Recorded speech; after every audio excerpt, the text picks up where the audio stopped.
Welcome to Done with Debauchery, a sobriety and wellness podcast where you'll hear honest experiences about navigating life and relationships without alcohol, how to pursue your own personal wellness journey, and share intimate conversations with special guests. I'm your host, Keisha Scott.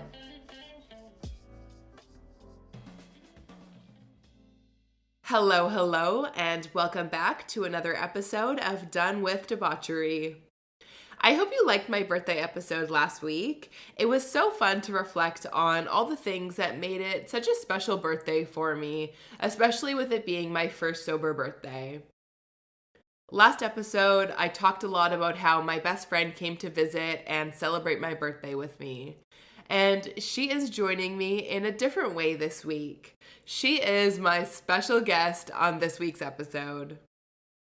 Alicia has been my best friend since high school. She's been my biggest supporter and cheerleader through everything that I do, including the sobriety journey. She's someone who has been in my life through the good and the bad, and I've never once had to question if she'll be there for me. Today, Alicia makes her podcasting debut. We chat about how our friendship and drug use started in high school, what it was like when I moved to a new city shortly after graduating, to how she has naturally grown out of her desire to get drunk and drink alcohol in excess. She also shares her perspective on what it's like when your best friend gets sober. This episode is so special to me, and I hope you love it too. Let's get into it.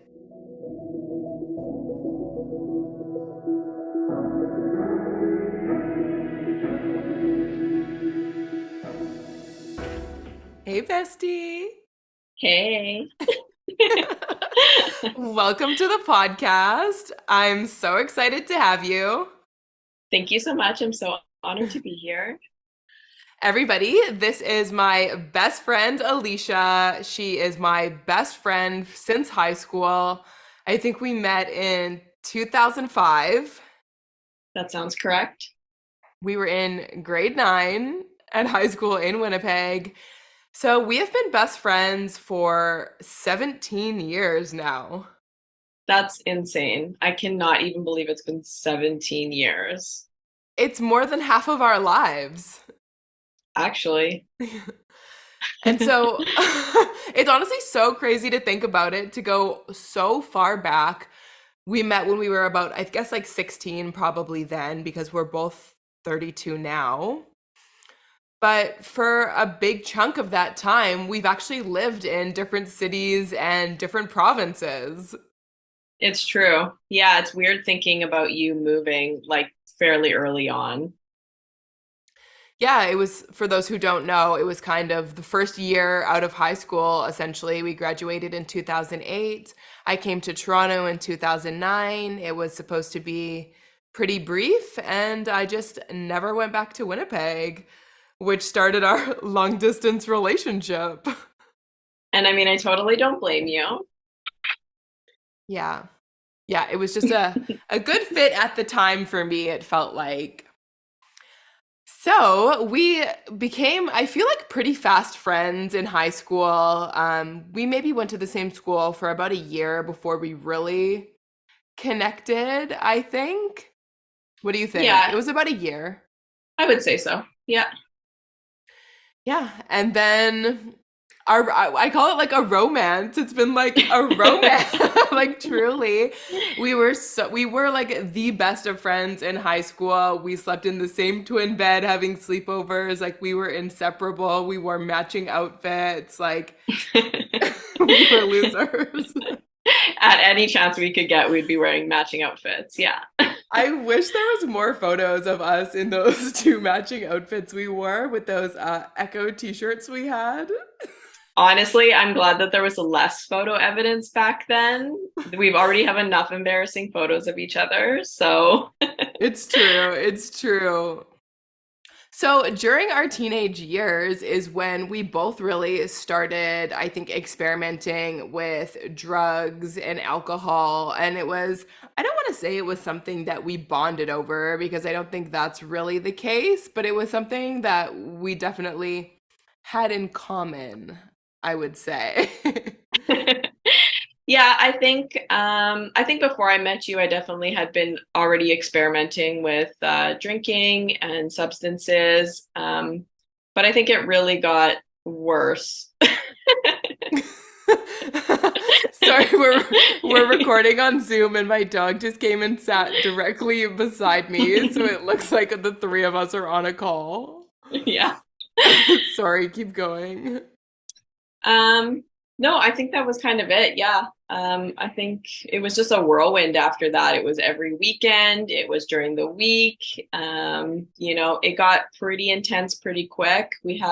And it wasn't just us two either. We also had Hmm. other friends who were, partaking in the same things as us. And then there was the total other spectrum where we had people in our school that, you know, were not drinking. They were not using even just drugs like marijuana or, Hmm. something a little bit lighter. And then here we are hopping right into like really hard drugs at such a young age.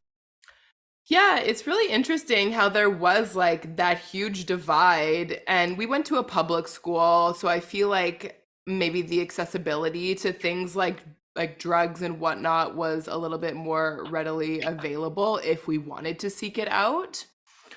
But I guess maybe we had things going on in our personal home lives that kind of like, I don't know, led us to those choices. I know I did at least.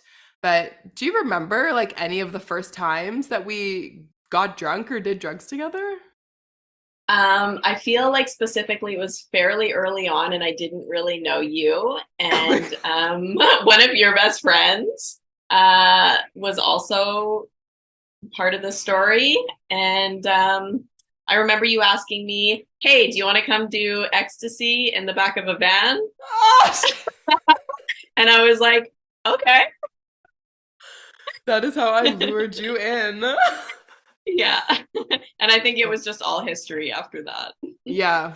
Yeah. Oh my God. And so I feel like for the most part, like we were having fun or we thought we were having fun. Looking back at it now, it definitely is like a little bit shocking, like how many drugs we were doing, how often, and just like in the circumstances that we would find ourselves. What do you think when you look back at it? Like, was that a normal like high school experience or what?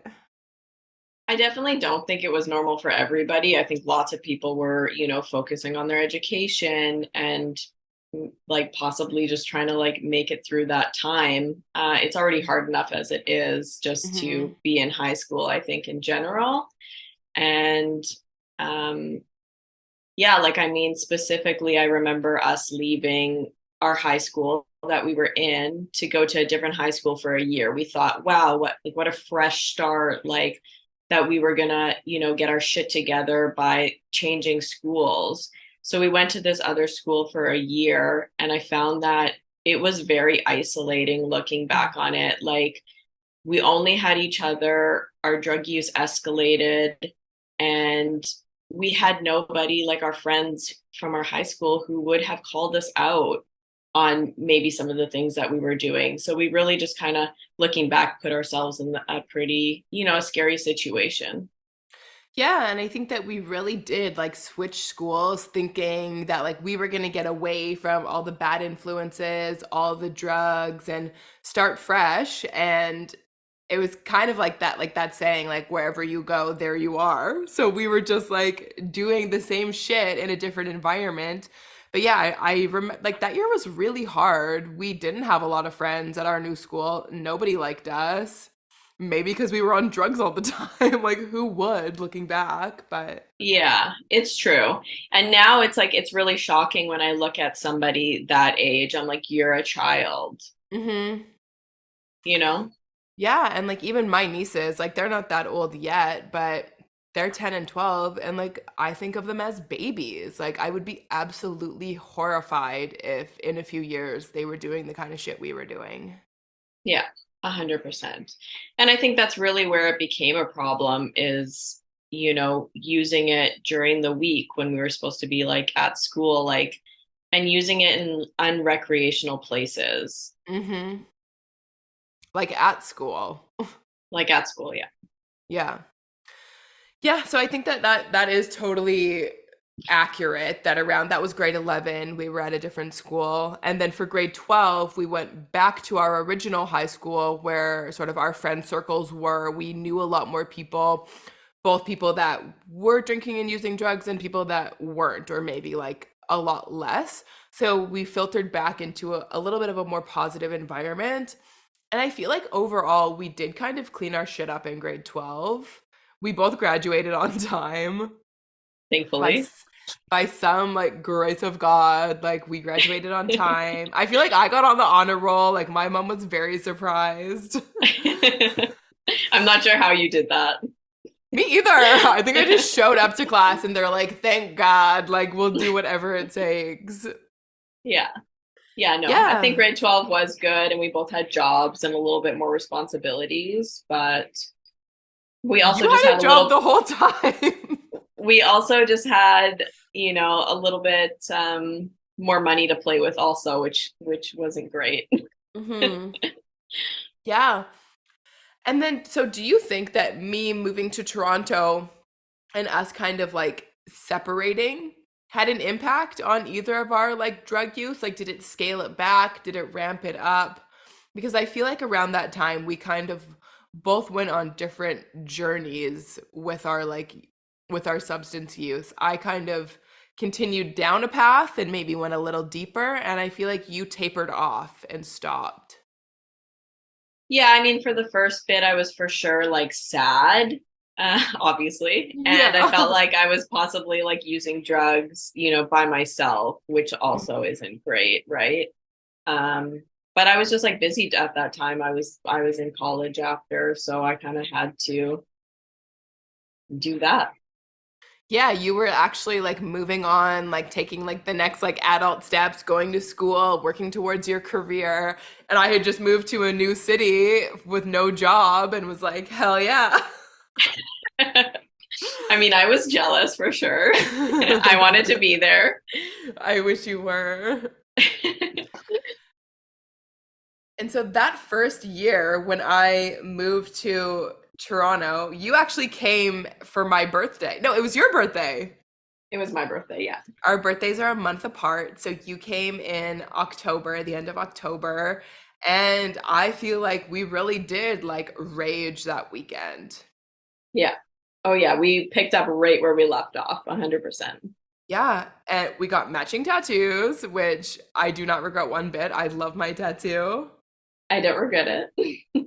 But yeah, I don't remember so many of like the things that we actually did, but I know it was Halloween weekend. We partied. We who even knows like where we ended up, some random fucking Halloween party. The next day we went to the Mandarin and I just remember like we both felt like we were gonna die. Like and then you had to go to the airport and we were Yeah. so sick napping before you went to the airport. It's just such a huge contrast to the birthday weekend that like we literally just had like was that last weekend you were here? That was last weekend, yeah. It already feels like it was so long ago. I know. And realistically, that was like one of my favorite weekends together, to be truly honest. Like, I felt like we were able to just go with the flow. We had This fun. last weekend? Yeah. Yeah. It was busy, but it was also like enjoyable, you Yeah. know? Neither of Yeah. us were hungover, neither of us were irritated. Um, we were just able to relax and like enjoy each other's company. Yeah, I feel the same. Like I feel like that is probably like the most fun trip that like of you coming to visit me here and like the most memorable for sure. Not that the other ones weren't good too, but yeah, just different reasons and like a different level of connection. I know I personally can be a little grumpy when I'm hungover, so I was on my best behavior this past weekend. Or hungry. Or hungry. Yeah, we did get a Yeah. little grumpy with that, but it passed quickly. And so, what's your relationship now with drugs and alcohol like?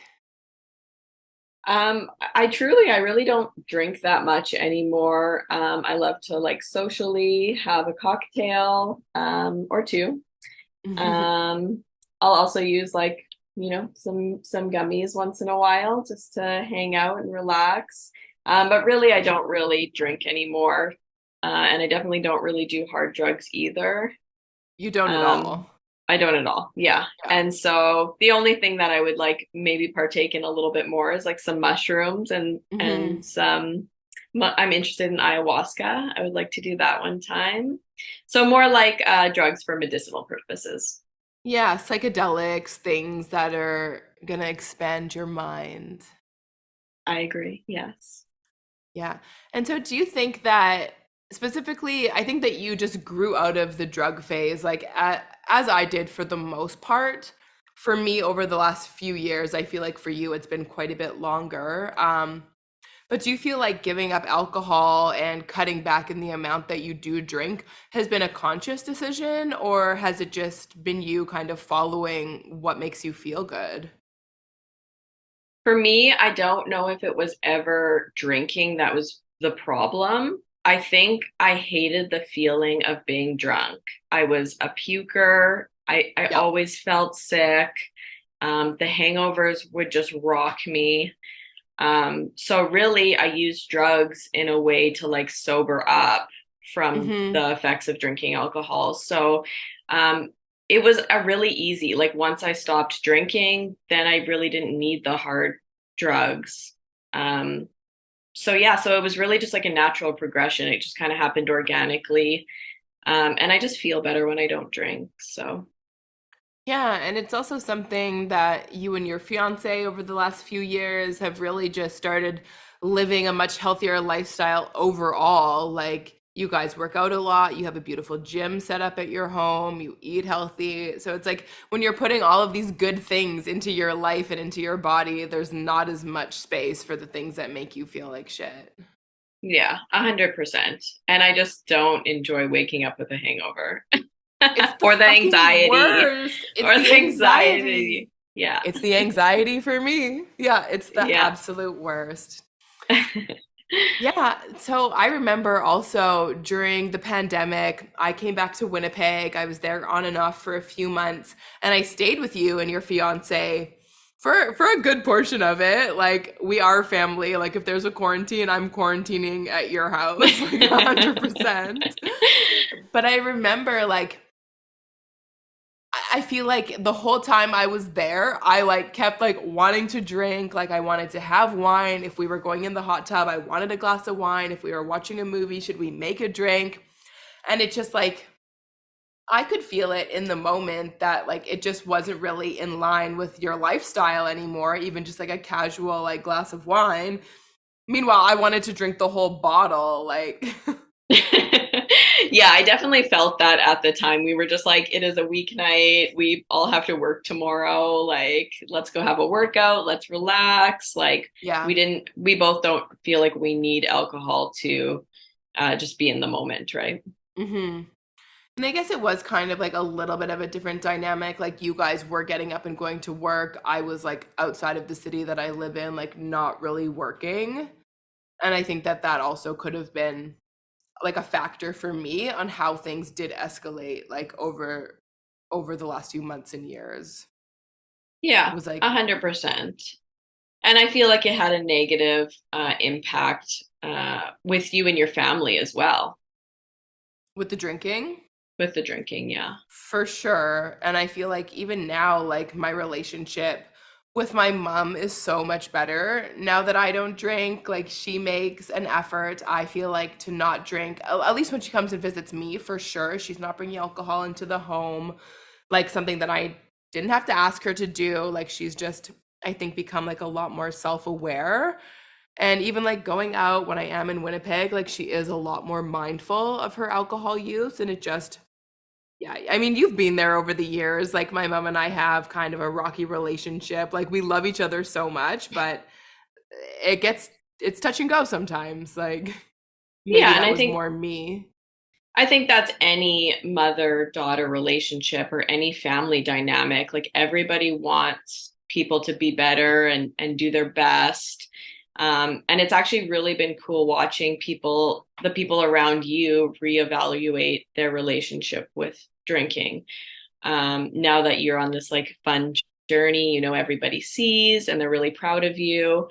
And you have such a great group of girlfriends there. I got to meet them all last Hmm. weekend. And I just feel like you're just really supported and people want to be a part of your journey. So I think that probably makes it a lot easier for you. It totally does. Like, even having friends that are like interested in trying the mocktails, or like one of my girlfriends like literally gave me a bag of like different sparkling waters and non-alcoholic drinks for my birthday, and it's like that is exactly what I want to receive. Like, it's just like the equivalent of giving somebody a bottle of wine. Like, it was so nice to get that. And I don't know if you noticed at my birthday brunch, but nobody had an alcoholic drink. I really didn't notice, to be Yeah. honest.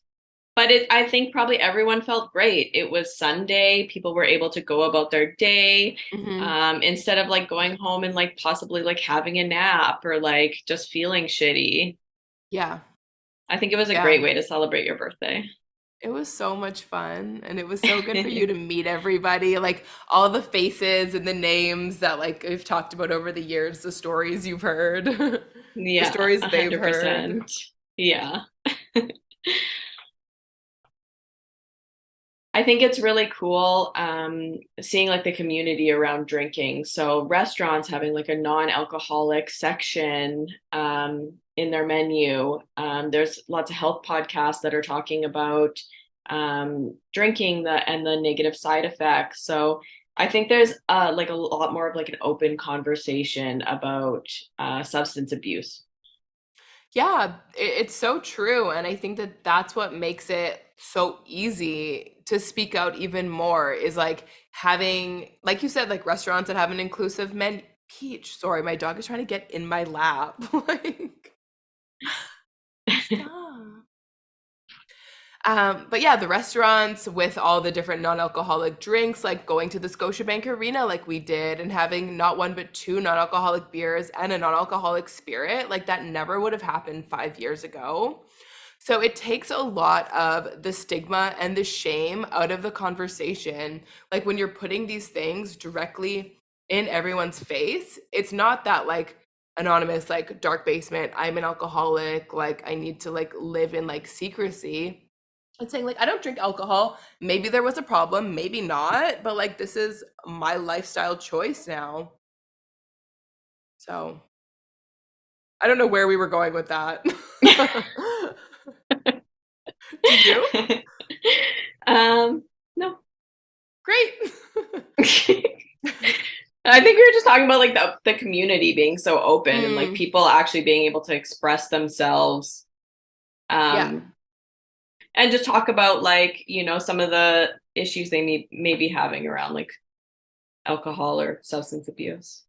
Yeah, and even like having like the Instagram community that I do have, and like connecting with all these different sober girls and women living in the city who are kind of looking for the same thing. Like maybe their friends drink, they want to have just one or two girlfriends that don't. Like, yeah, it's a really neat community, and it's honestly like something that I never thought I would be a part of. So, Yeah, I think it's so fun and it's a great way to like stay accountable. yeah, absolutely. So, what was it like for you when you were living in Winnipeg? I was living in Toronto, and maybe like my drinking was getting to its worst. Like, did you ever think that I had a problem with alcohol or drugs? It was hard. Like I feel like I couldn't be there when you needed me to be there. But I don't think you truly let me know how bad your drinking got. I don't think I let anybody know. Yeah, which I mean is sad, right? You want to be able to like open up and talk to people about it, but I do Hmm. understand, kind of hiding and not being open about, how you're truly feeling. Yeah, and I think that that comes back to like that shame and like that feeling of like what I'm doing is wrong and like I'm bad because of it. It's hard to be like so vulnerable, even though like now like I can easily talk to you about it and like not feel that way because I'm on the other side of it. But when you're living like in those moments, it is really hard. I feel like the only person who really knew was probably my therapist. Yeah. And I mean, thank God you did have a therapist at the time. Yeah. I Yeah, think that for was, sure. yeah, really helpful. And not everybody has access to that, which, is so sad to think about somebody who maybe doesn't have the right family supports and then also doesn't have the support of a therapist or Hmm. just somebody in the community who's able to help them. Yeah. And I think that that's why, like, having the sober community online, like the podcast, the Instagram pages, like it is a way for everyone who maybe isn't ready to include people in their lives and what's going on, but it's like a way for them to connect, like under an anonymous profile, even. Yeah. So I don't really think I know what you needed at the time. I think as young adults, you often don't have the answers or you're not able to help somebody in that situation. And so I feel like you step back because you just need to get out of the situation. You need to protect your energy. Um, and I think like me and you looking back, both can say that we wish we could have helped out friends when they needed us, but really we had our own shit going on. Hmm. And so we were like not in a position to like truly help those people. And at the end of the day, like those people needed like professional help. Yeah. Yeah, I obviously I know exactly what and like who you're talking about. And it is so hard, like when you have somebody in your life that is struggling and in ways that like maybe they're not able to fully share. And yeah, I do have like regrets about how I personally handled that situation. And like for me, it was overwhelming. I felt like I tried to help, and then it just got so far gone that I was at a loss of what to do. And yeah, we kind of go into like self-preservation mode. Like, I'm scared. I'm scared for you. I don't want to be hurt, but I know you're hurting. And like, yeah, it's hard to know what to do, especially like for you and I, like when you're in a different province. Like, you can't just come over and see like what the fuck's happening. Yeah, exactly. So, did you ever consider like talking to me about getting sober, or were you just, I feel like you were just kind of like taking in the information and like kind of like tallying the votes, like seeing like what's really going on over there? Yeah, I don't think I specifically thought about talking to you about getting sober. I don't know if you would have listened at the time either. I think you kind Fair. of just, yeah, I think you just kind of had to ride the waves and like make your own decisions. And I think that you did like really, like you were a really good shoulder A to cry on. We cried all the tears, but you also like encouraged me to do healthier things. Like you got me into like working out as well, doing like the meal planning and the meal prepping and just creating some kind of like accountability and bringing in like health and wellness in other ways into my life, which helped like cuz I gained like probably 30 pounds like towards the end of my drinking, and I was just like living this life that I didn't recognize. And you did definitely like help pull me back in to the person that I was before by putting like encouraging me to do all these different things that made me feel good. Yeah. And I mean, life is so short, right? It's about starting just making those like small daily habits and then all the other pieces kind of fall together. And then Hmm. obviously I just wanted you to feel amazing. So Yeah, I know. So do you think our friendship or our relationship has changed at all since I stopped drinking? I mean, I think it's definitely changed in a positive way.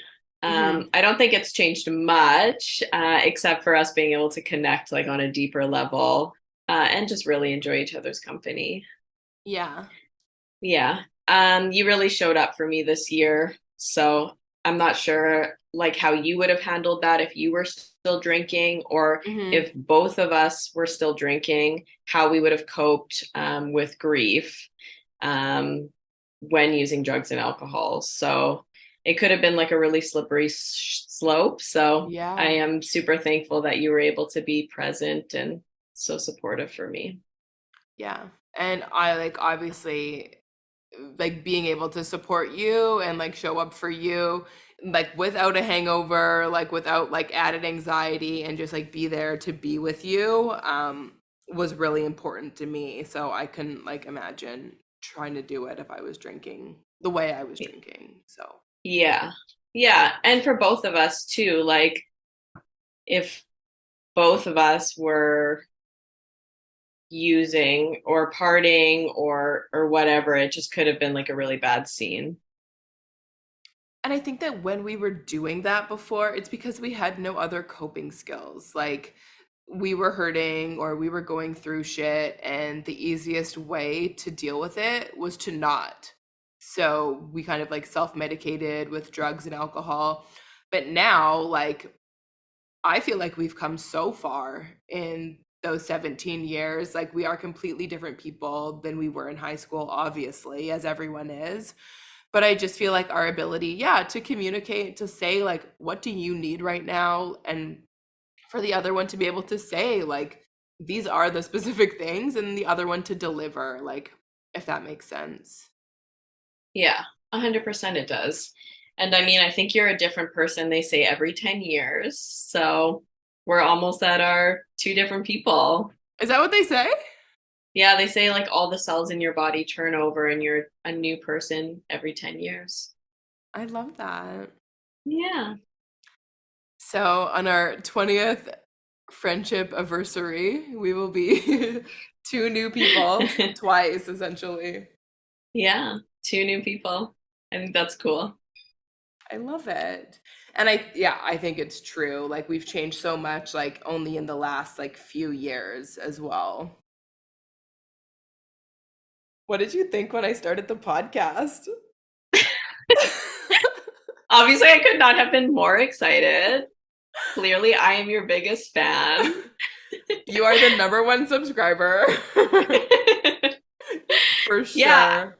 I was really excited for you. I thought it was a really cool way for you to like focus your energy and also like use all of your talents, like your social media, like all of your marketing background. I think that was like such a cool way for you to like bring it all together into something that you're passionate about. Well, thank you. And so how do you feel about my sobriety now? Like, do you think like this is me now? Like I'm never gonna go back to drinking? I know it's hard to say. Yeah, that's a hard question. Do I want you to get to a point where you could casually have a drink and enjoy it? Like, yeah, of course, because I want you to be able to like control those feelings. But at the Hmm. same time, if you never drank again, it wouldn't affect me at all. And I think you would be just as happy of a person. Yeah. Like I'm also like at the point now where it doesn't feel like I've lost something by not drinking alcohol. Like I think for the beginning, it's really hard to go out and socialize, and I'm missing out on like this thing that is perceived to be like the social lubricant, making every situation better and more fun. But now, 10 months in, it's like that's not the reality. I feel so much better without it. So, like, my intention is to not drink ever. But yeah, like, would it be nice, like, 1 year to know that I have the control over the situation? Like, I feel like having that sense of control would be meaningful. Yeah. But I think you've also like put together um all the things that you need. Like you have your mocktails, you have, you've been able to figure out things that work for you. And I think that you're still able to go out and do all the hobbies and do all the brunches and lunches and dinners and spend time with your friends um, without drinking and then also without judgment, which I think is a Yeah. big thing. Yeah, and that is something that I feel really lucky that my relationships haven't really changed since I cut alcohol out. And like for some of my friends, like I met them like working in the nightclub, and like our first few years of our friendship were spent like from 11 p.m. to 3 a.m. like getting drunk at a club working together, and now it's 0% of our friendship. So, yeah, I am very lucky with the relationships I have. Yeah, and I'm sure that you've cut out a lot of people too because like that was their only focus, and that's just like not that wasn't a healthy. Yeah, I know what you mean, but like I feel like those were like not friends either. That's true. That's Yeah. true. The block list in my phone is quite long. I don't even know how to block somebody on my phone. Oh, honestly, I need to do like a computer class with you, like a technology like crash course. This girl, let me tell you. Listen, I can listen to your podcast while I have a workout, and that makes me happy. That's all I need at the end of the day. But does your fiance download it for you? No, Okay. Okay. I he underestimated you. doesn't. Thank you. I have Spotify. But did you know that on Spotify you can actually download it to the phone so that when you were on your flight you could have listened to stuff? I'll show you. I'll show you. I can't believe I've been keeping that from you. I'm sorry. That's okay. Okay, so we are getting off track talking about Spotify. So before we go, I usually ask my guests one question, and that's what they wish they knew about sobriety before getting sober. But for you, I have a different question. What's one piece of advice you would give to someone listening if they have a friend who's struggling with their relationship to alcohol or maybe has let them know that they're sober curious? Honestly, I would just say being there for people. Sometimes it's tough to like have those open and honest conversations, and like we don't want to be judged by the people we care about, but it's important just to be a good friend and to listen and just to be there for each other. I think that's beautiful. And that's exactly what you did for me. Before we go, I do have one more thing that I would like to add. Okay. We are actually recording this podcast on Keisha's 10-month sobriety. So I just wanted to say congratulations and how extremely proud of you I am. And I love you so much. Thank you so much. I love you so much. And thank you so much for agreeing to do this. Thank you for having me. Love you. Bye Love bye. you. This is Keisha signing off on another episode of Done with Debauchery. If you liked what you heard, please share and subscribe. You can also find me at donewithdebauchery.com or follow along on Instagram at donewithdebauchery. Thanks for listening.